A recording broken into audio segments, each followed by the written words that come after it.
are settling in and warming up to the session, let me ask you in the chat, please tell us if you have ever applied to any UN organizations, or if you are currently working with the UN or worked with the UN. So I guess I would like to know, and it could be interesting for all of us to see who has any experience with UN applications and the UN recruitment process. And while you are dropping your comments, I mean, if no comments, then I will just think that I'm talking to an audience who have never applied to the UN before, which is perfectly fine. So even more reason to cover why do we need to talk about this and why am I the person talking about this. So when we are applying for a job, of course, we expect that it's a merit-based process, which it is hopefully in every organizations and companies, whether public, private, or international. But being someone who started my career, as Ellie has described, in the private sector, I was working for an American biotech company as a human resources manager. Oh, I see someone, Marina, applied.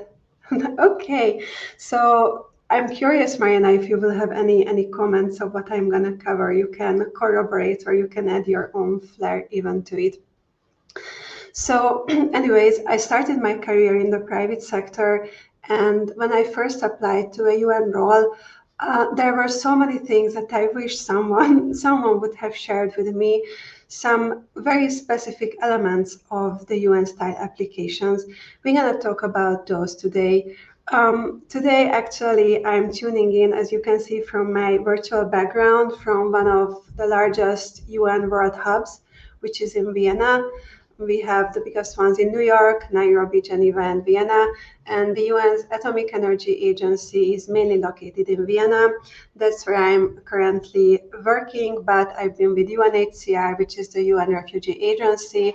And I've also been with CAICID, which is a non-UN but very similar international organization, which was centered around intercultural and interreligious dialogue. And working in HR, I have the experience both as an applicant and also someone who is actively part of the recruitment processes. So how does this process look like within the UN?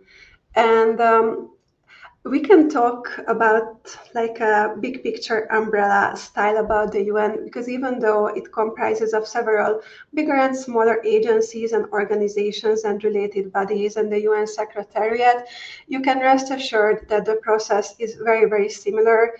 It's a gold standard. It's something that across the UN organizations adhere to. There could be minor individual differences, but what we cover here will help you in any of these applications. So as I have mentioned, of course, it's a merit-based process, and it's also an evidence-based recruitment process. It all starts with your application. And a few words about that. So one of the biggest differences that I experienced when switching to the UN from the private sector is the length this whole process is taking. And it starts with the application. So in most private companies, you can just, with a click, upload your resume. You can migrate data from your LinkedIn, and you don't have to bother too much with it. With the UN, I would say sit down for a good 2 hours, brew a good coffee or tea, and just get in the zone, because it's going to take time, especially if it's your first application.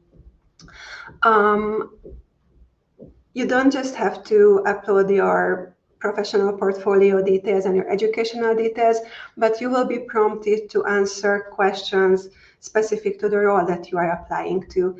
This can be multiple answer questions or yes or no questions, but in almost all cases, you will be asked to compose little essay style answers. So just be prepared for that. Then, of course, the hiring team with recruitment colleagues screen the application, and then whoever gets longlisted will go through an assessment process. This is not compulsory, so you may or may not be asked to sit for a written test. Of course, everything is online these days. With the Atomic Agency and also with quite many other UN organizations, a self-recorded or so-called asynchronous video interview is part of the process, where in your own good time, you will be asked to reply to a bunch of questions, record yourself, and then send it back. So this may or may not be part of the process, but what sure is part of the process, and we will talk about it a bit more detail later today, are the interviews, the panel interviews. And I'm mindful of the time, so 20 minutes, we are just barely brushing the surface. I think you already get the feel that applying to the UN is a complex thing. It can feel like that you are deployed right in the middle of the jungle if it's your first time. But I would say when planning your application, be very strategic about it. Ask the questions that you can hopefully see on the screen when reading the job description, but also do your research, because the UN is very specific. Many organizations have a rotation policy, which means that they have various duty stations around the world, and you may have a limited amount of years to spend in one duty station. Some organizations don't have this. For example, where I work now, the Atomic Agency, we don't have this rotational policy, but we do have a limited number of years an international civil servant can spend among in this organization. With us, it's 7 years. It can vary. So just know these specifics, because as a next step in your career, you want to know where and when and how it leads you to the journey that you wish to continue or embark on. We won't go into the understanding and UN vacancy details. Enough to mention here is that it's usually, and I'm honest here, dry, long. Again, it takes time to understand. It's composed of various sections. And as we are ladies amongst ourselves today, I just want to point out a survey that I'm sure a lot of you already heard, probably even today at this conference, but I was very shocked when I first discovered about it, that it's usually the female applicants who are more self-critical with themselves than the male candidates. What does this mean, and why am I mentioning it here? Because when you look at a UN vacancy notice, it's going to be probably intimidating. You will see all the skills and competencies and requirements, and like, whoa, I'm don't stand a chance here. Not true. Just keep in mind that if you meet the basic requirements, and those will be listed, and you don't meet all the desired or preferred aspects, and you feel that the job is really a good fit for you, you feel inspired, you feel like it's a good strategic element in your career journey, I encourage you to apply. For some reasons, guys don't have such a big problem with it. They much easier to, okay, let's give it a go. So don't be too intimidated very easily. I think maybe I just emphasize one or two things from this slide. So we are still at the first step, right? When you are writing your nice big application to the UN. It's a cliche, but it's so true. Customize it. Don't copy paste. It's gonna be detected. It's gonna be seen. It's a tech conference, so you might think, is it an AI technique that first scans my application? And the answer is some organizations, for example, the UN Refugee Agency, they use AI. Some organizations, just like the Atomic Energy Agency, we do not use AI when scanning the application. So it's an actual human being. It's usually the hiring manager and then the recruiter who goes through every single application. So it's worth your while to really hone your skills, how to present your best professional self. And there are countless webinars out there on the internet as well. But when applying to the UN, I would visit the organization's website that I'm applying to, just like we have in our recruitment page. webinars helping applicants how to tailor their application to maximize it, basically. All right, so you apply, you may or may not go through the written test, the self-recorded interview, but what for sure awaits you, hopefully, after a successful procession of these steps, which, by the way, might take a few months even, yes. So this was also a big difference for me, at least, that the process is not something I would call agile or dynamic or fast. Usually across the UN, from the day that you apply to a role to the day that you are hopefully appointed, it can take anywhere between 5 to 6 to 7 months.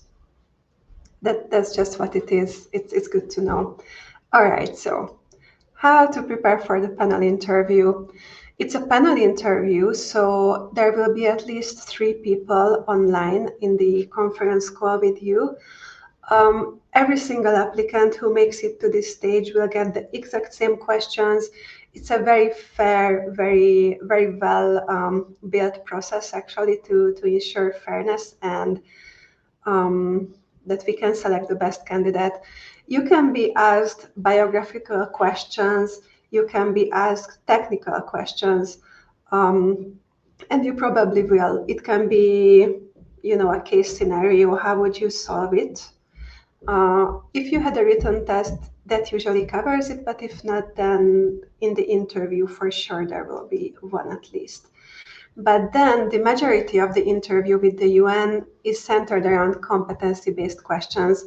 Our interviews are very often called as CBIs, competency-based interviews, and not panel interviews. Organizations in the UN have competency frameworks. These are just books that are usually linked in the job description or vacancy notice, and then you can read up on how to excel in the given organization, what are the key attributes that you need to have at certain grades of seniority. It's a long document. We don't have time for it now. Just always, again, research and look into it. What are these competency style questions and why? First of all, a competency is a combination of a skill, a knowledge, or any attribute that make a person very likely to perform well in the given job. And we are using these techniques because past behavior and learned experiences are pretty good indicators of job performance in the future. Also, it leaves no room for mishmashing or generalization. Anybody can state that I'm an excellent manager and I know how to delegate. Anybody can say that, but when you supply some good examples from your past that you indeed did this, that's how you bring it to life to the panel. And whatever competency we are trying to test in your interview will be surely listed in the job description, and you can actually deduct it from the vacancy notice, and you can pretty much predict with good chances what kind of questions you will get. And before we close and move on to the questions, I would like to take the risk of repeating something that you might be familiar with, but in my opinion, it's worth repeating, and this is the STAR method.